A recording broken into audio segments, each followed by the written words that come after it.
Picture this for a moment. It's the year 67 AD, and the streets of Rome are alive with chatter, merchants, and soldiers. Suddenly, all conversation stops. The emperor himself, Nero, strides through the forum, draped in jewels and surrounded by guards. But it isn't Nero that makes the crowd whisper. It's the figure at his side, a radiant young woman dressed in silks, drawing every eye. At first glance, she looks like the Empress reborn. But the truth behind that beauty is enough to chill your blood, because this woman wasn't born a woman at all. His name was Sporus, and what Nero did to him remains one of the most disturbing examples of power and cruelty in human history. This isn't just another story about Roman excess. It's about obsession so consuming it blurred the line between love and madness, transforming one person into a living shadow of another. And once you hear how it happened, you'll never look at the Roman Empire the same way again. When Nero first rose to power, Rome expected something extraordinary. He was only 16 years old, barely more than a boy, yet he carried the weight of an empire that stretched from Britain to Egypt. Strangely enough, his early reign gave people hope. Taxes were reduced, lavish games entertained the public, and for the first time in years, the common people felt like the emperor was one of them. Nero didn't hide in the shadows of the palace. He appeared in theatres, sang on stage, and even raced chariots, things no Roman emperor before him had dared to do. To the crowds, this wasn't scandalous, it was thrilling. They thought they were witnessing the dawn of a golden age, a ruler who broke tradition and embraced the people. But that's the thing about absolute power, it never stays pure for long. Behind the curtain of generosity, Nero's mind was already starting to change. The more he tasted power, the more he craved control. And Anne, the emperor who once felt like a breath of fresh air, would begin spiraling into paranoia, obsession, and violence. And at the center of that spiral was a woman who would ignite both his passion and his downfall. Her name was Poppaea Sabina. To Rome's elite, she was more than beautiful. She was dazzling, sharp, and dangerously ambitious. Unlike the quiet, dutiful women expected in the imperial court, Poppaea commanded attention wherever she went. She knew how to play the political game, and she played it well. When Nero first met her, he was already trapped in a cold, loveless marriage to Octavia, the daughter of the previous emperor. Octavia was respected but reserved, someone who avoided the spotlight.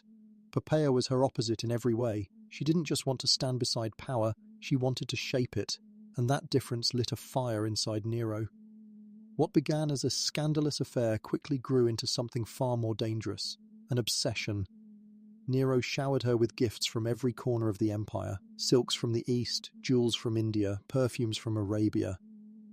He surrounded her with guards, not to protect her, but to watch her every move. Even the wealth of Rome wasn't enough to satisfy his need to possess her completely. To have Poppaea, Nero made a choice that shocked the empire. He divorced Octavia, and soon after, he staged one of the most extravagant weddings Rome had ever seen. It was the act of a man consumed, not by love, but by the fear of losing it. But obsession like that always has a breaking point. Poppaea had beauty and influence, but she also had something far more dangerous, the courage to stand up to Nero when no one else dared, and that defiance would lead to a tragedy that changed everything. The year was 65 AD. By then, Nero's obsession with Poppaea had turned darker, more volatile. What started as passion had grown into something closer to possess. Ion. He couldn't stand the idea of anyone else looking at her, let alone challenging his grip over her life. But Poppaea was no ordinary empress. She wasn't afraid to speak her mind, even to the most powerful man on earth. And one evening, inside the marble halls of the imperial palace, that defiance ignited the argument that would change history. The details differ depending on which ancient writer you believe. Some say Poppaea confronted Nero about his endless performances in the theatre, mocking the idea of an emperor singing on stage. Others claim she scolded him for spending more time at chariot races than with his family. What we do know is this: she was pregnant at the time, carrying what could have been Nero's heir. And then it happened. In a sudden, violent outburst, Nero struck her. Whether it was one furious blow to her stomach or a brutal attack that left her bleeding on the palace floor, the result was the same. Poppaea collapsed, and by nightfall both she and her unborn child were gone. For the first time, Rome saw its emperor stripped of all control. Ancient historians describe Nero's reaction as pathetic, even grotesque. He wept over her body, begging her to live as if his imperial command could reverse death itself. He bribed doctors with fortunes, threatened them with torture, but it was useless.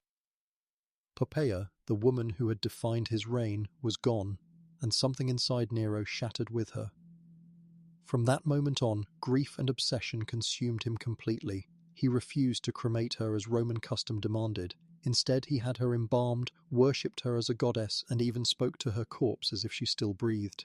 But no amount of worship could bring her back. So when Nero's eyes fell on a young man in his court, a boy who resembled Poppaea so closely it seemed almost supernatural, the emperor saw a chance to rewrite reality itself. His name was Sporus. Barely a teenager, probably no more than 14 or 15, he had grown up inside the imperial household. Technically, he was a freedman, which meant he wasn't a slave anymore, but his entire life still depended on the emperor's favour. In Rome, that was both a privilege and a curse. By all accounts, Sporus was intelligent, well-educated, and prepared for a quiet administrative career. But none of that mattered the day Nero noticed him. What caught the emperor's attention wasn't his wit or his loyalty, it was his face. Ancient writers agree. Sporus looked eerily, almost unnervingly, like Poppaea Sabina, the same delicate bone structure, the same large, expressive eyes. For a man already broken by grief, this resemblance was more than coincidence. It was an invitation. When Nero saw him, it was as if the dead empress had returned, and in that instant, an idea took root. If he couldn't bring Poppaea back, he would recreate her. But there was one obvious problem. Sporus was a boy. To anyone else, that would have been the end of it. To Nero, a man who believed his power rivaled the gods, it was just another obstacle to crush. What came next wasn't just cruel, it was calculated. Nero wasn't content with dressing Sporus in women's clothes or parading him as a joke. No, he intended to erase Sporus's very identity and transform him into the image of his lost wife. And to do that, he would force the young boy into a transformation that was as horrifying as it was irreversible. Nero's obsession had reached a point where no boundary, no law, no shred of morality could stop him. In his mind, Sporus wasn't a boy anymore, he was Poppaea reborn. And to complete that twisted fantasy, Nero forced him into something that horrified even the Romans, a people accustomed to brutality. According to multiple historians, Nero ordered that Sporus be subjected to a cruel operation, one designed to strip away his manhood and make him appear more like a woman. In Rome, such a thing was almost unthinkable. Even the Arses, the most ruthless emperors, had never taken such a step. But Nero wasn't like other emperors. His grief had mutated into obsession, and obsession into something far more disturbing. From that moment forward, Sporus was dressed in Poppaea's gowns, her jewels, and her makeup. He was given attendants, maids, and guards as if he were the empress herself. And when Nero looked at him, he didn't see Sporus at all.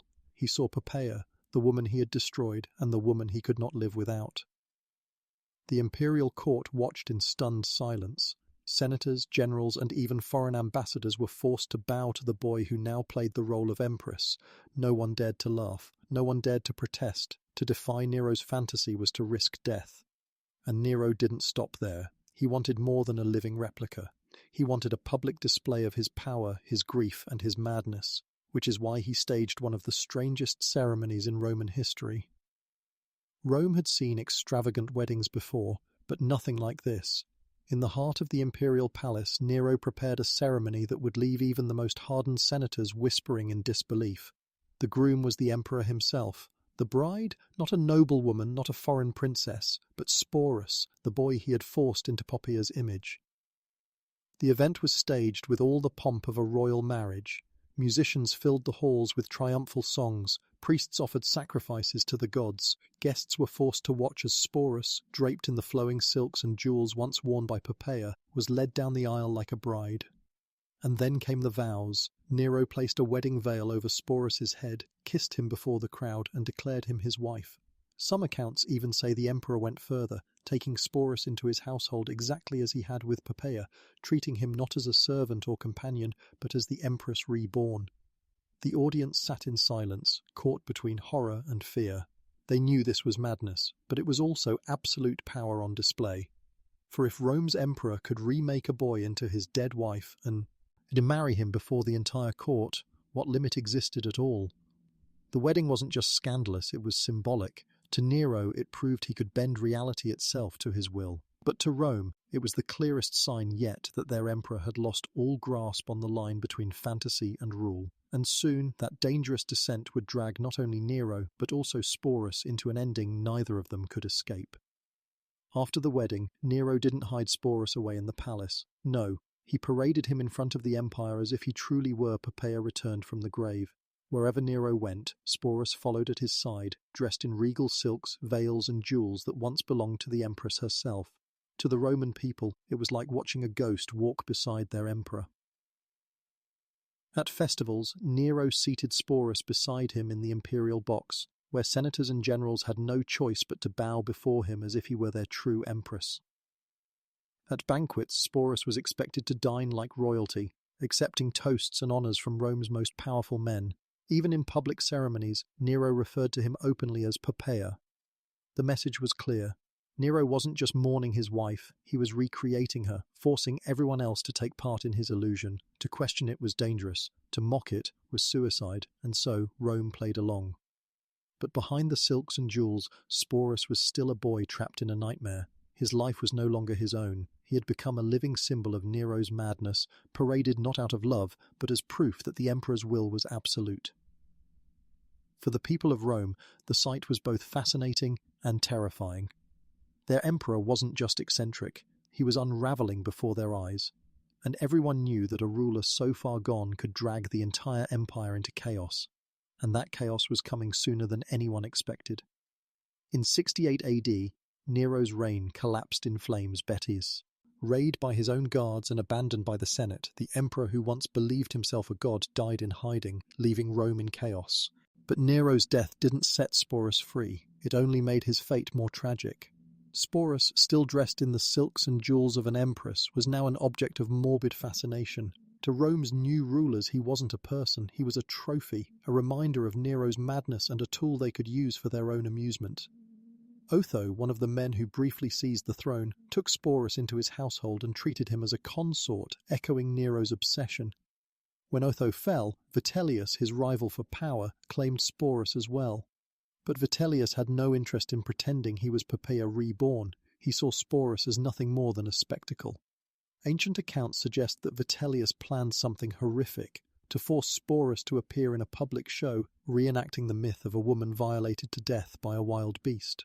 For the Roman crowd, it would have been entertainment. For Sporus, it was a death sentence in disguise. He knew what awaited him, and after years of being controlled, humiliated and paraded, Sporus finally made the only choice he could. Rather than face that final humiliation, he ended his own life before the spectacle could begin. Sporus was barely in his 20s. A boy who had once had a future was reduced to a shadow of an empress, passed from hand to hand, until he chose silence over further shame. His story is more than just a footnote in Nero's madness. It's a haunting reminder of what happens when power becomes obsession, and when a single man's grief and cruelty consume everything in their path. By the time Sporus found himself in the hands of Vitellius, Rome was already drowning in civil war. Emperors rose and fell within months, each more brutal than the last. But for Sporus, the struggle for power meant only one thing: being treated like a prize to be passed from victor to victor. Vitellius, a man notorious for his cruelty, decided Sporus's existence could serve his entertainment. He planned a public performance, forcing Sporus to play the role of a doomed woman in a twisted spectacle that would end with his humiliation and death. For the Roman crowd, it would be theatre. For Sporus, it would be the final breaking of his spirit. Faced with this horror, Sporus made a choice. Rather than allow himself to be paraded one last time, he ended his life before the performance could begin. Ancient writers don't agree on how he did it, but the message was clear: his silence was his final act of defiance. He was barely in his 20s. A boy once destined for an ordinary life became the pawn of an emperor's madness, then a victim of Rome's cruelty, and in the end he refused to let others write the final chapter of his story. Sporus's death wasn't just a tragedy. It was a mirror reflecting the corruption and decay of an empire where human lives could be twisted, destroyed, and discarded for the amusement of those in power. History remembers Nero as the emperor who played while Rome burned, the madman who sank an empire into chaos. It remembers Poppaea as the dazzling empress whose life was cut short in a moment of rage. But Sporus, his story is often left in the shadows. He wasn't a general, a senator, or a rival for the throne. He was just a boy caught in the storm of an emperor's grief and obsession. Yet his fate reveals more about the cruelty of absolute power than any battle or decree. He was reshaped, paraded, and humiliated, not because of who he was, but because of what Nero wanted him to be. And that's what makes his story so haunting. Sporus didn't choose greatness, and he didn't seek power. He became a victim of it, forced into a role that destroyed him piece by piece until he made the only choice left, to take back his story in silence. 2,000 years later, his name is rarely spoken, but in many ways, Sporus embodies the darkest truth of Rome's empire, that in the hands of men like Nero, people weren't lives to be cherished, they were objects to be used, displayed, and discarded. And for that reason, Sporus should never be foe.